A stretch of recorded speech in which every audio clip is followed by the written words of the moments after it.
Aleluia, aleluia, aleluia. Permanece fiel até a morte, e a coroa da vida eu te darei. Aleluia, aleluia, aleluia. O Senhor esteja convosco. Ele está no meio de nós. Proclamação do Evangelho de Jesus Cristo, segundo Lucas. Glória a vós, Senhor. Naquele tempo, algumas pessoas comentavam a respeito do templo, que era enfeitado com belas pedras e com ofertas votivas. Jesus disse: Vós admirais estas coisas. Dias virão em que não ficará pedra sobre pedra, tudo será destruído. Mas eles perguntaram: Mestre, quando acontecerá isto? E qual vai ser o sinal de que estas coisas estão para acontecer? Jesus respondeu: Cuidado para não serdes enganados, porque muitos virão em meu nome dizendo: Sou eu, e ainda o tempo está próximo. Não sigais esta gente. Quando ouvirdes falar de guerras e revoluções, não fiqueis apavorados. É preciso que estas coisas aconteçam primeiro, mas não será logo o fim. E Jesus continuou: Um povo se levantará contra outro povo, um país atacará outro país. Haverá grandes terremotos, fomes e pestes em muitos lugares. Acontecerão coisas pavorosas, e grandes sinais serão vistos no céu. Palavra da salvação. Glória a vós, Senhor. Pelas palavras do Santo Evangelho, sejam perdoados os nossos pecados. Amém.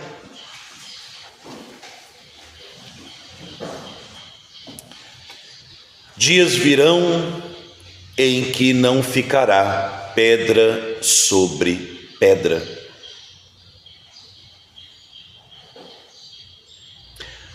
Amado irmão, amadas irmãs presentes aqui na capela da Casa de Nazaré, também você que medita conosco a palavra de Deus através do nosso canal no YouTube, nós estamos vivendo esta última semana do ano litúrgico, a 34ª semana do tempo comum, iluminados e inspirados pela solenidade de Cristo Rei do Universo que celebramos nesse domingo, e vivendo nessa semana, hoje terça-feira, nós também celebramos a memória de uma santa mártir, Santa Catarina de Alexandria, e sempre que nós celebramos o martírio de um santo, nós celebramos alguém que, movido por Deus, sustentado pela graça de Deus, soube discernir bem, diferente muitas vezes de nós, soube discernir entre as muitas coisas que passam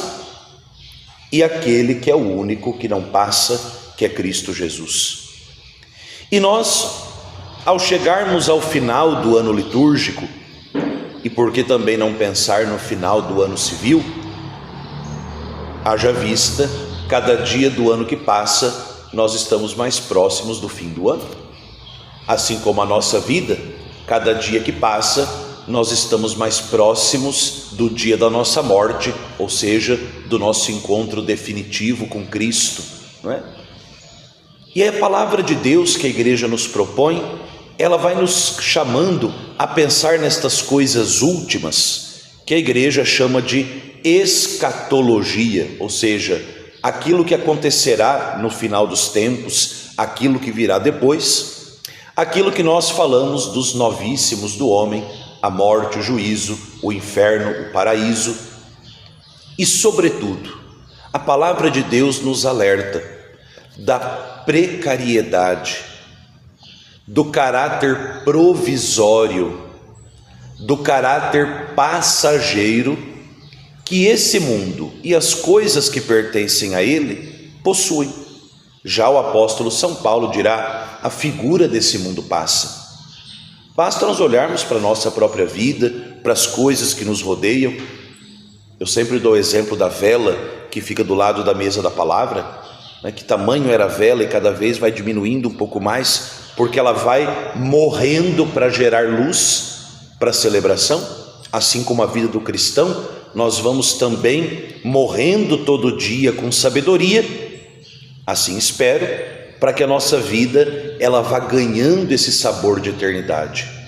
Alguém que vai morrendo todo dia com sabedoria, ou seja, alguém que vai consumindo a sua vida por causa de Cristo, por causa da vida eterna, é alguém que vai morrendo um pouco todo dia com sabedoria, e assim a gente já vai ressuscitando e a vida vai se tornando eterna.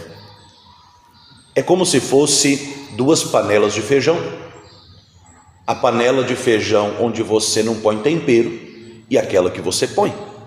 A vida de um cristão e de um pagão.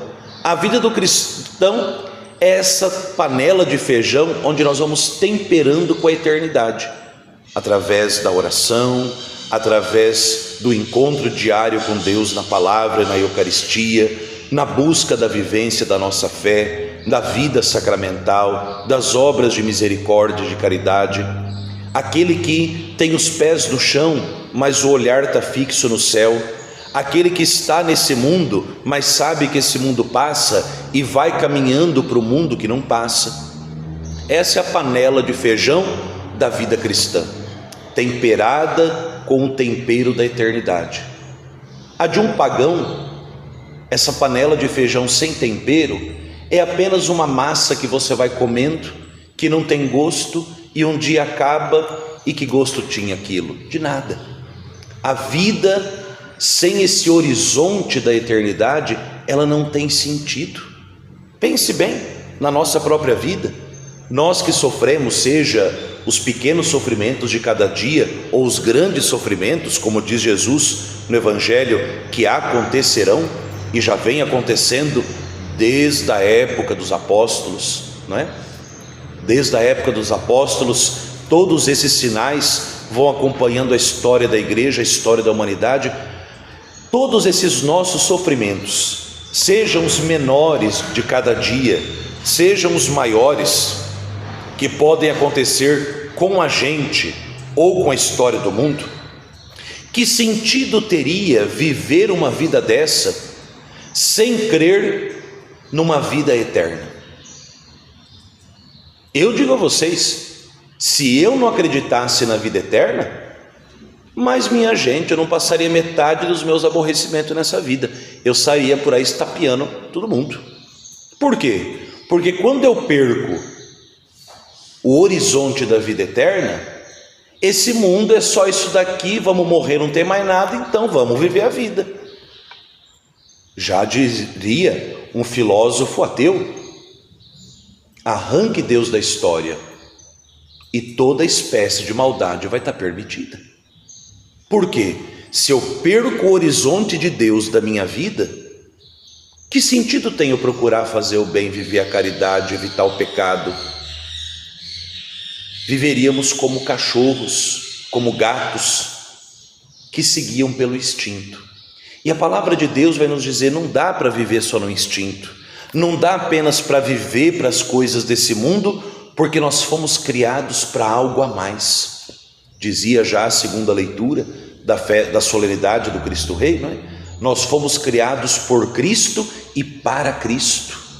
Diz um salmo: para Deus há de viver a minha alma. Ou seja, eu preciso caminhar sabendo que Deus me fez para algo muito maior do que apenas esse mundo passageiro, do que apenas esse mundo transitório. O profeta Daniel, ele diz isso ao decifrar o sonho do rei na primeira leitura. Ele diz: olha, esse boneco que o senhor vê, que é um pedaço de ouro, de prata, de ferro, de barro, pode até ser muito grande, mas um dia vai desprender uma pedra que não será movida por mão humana, ou seja, é a ação de Deus na história, onde todos esses impérios, onde tudo aquilo que se dizia muito forte nesse mundo, não vai ficar, como disse Jesus no Evangelho, pedra sobre pedra. Por quê? Porque Deus um dia estabelecerá um reino que jamais acabará.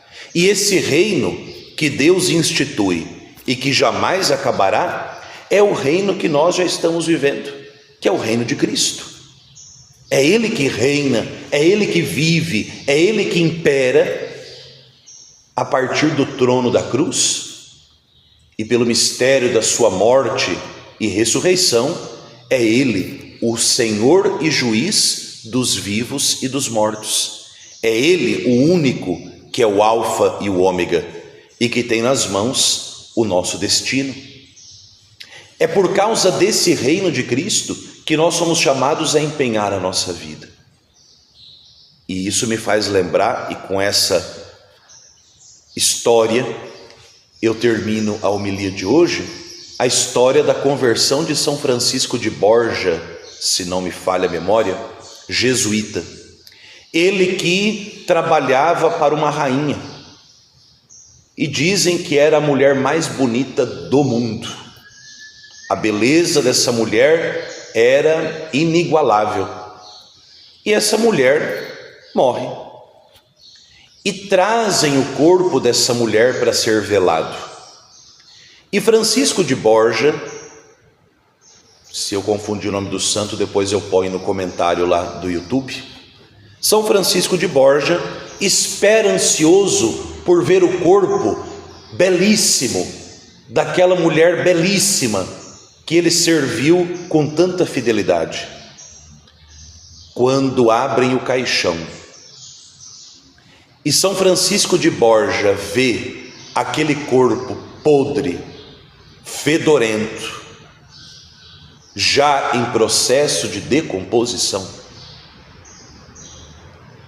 ele levanta os olhos e vê uma imagem de Jesus crucificado que tinha na parede, e ali ele exclama: jamais eu servirei a rei nenhum desse mundo, porque a beleza deles passam.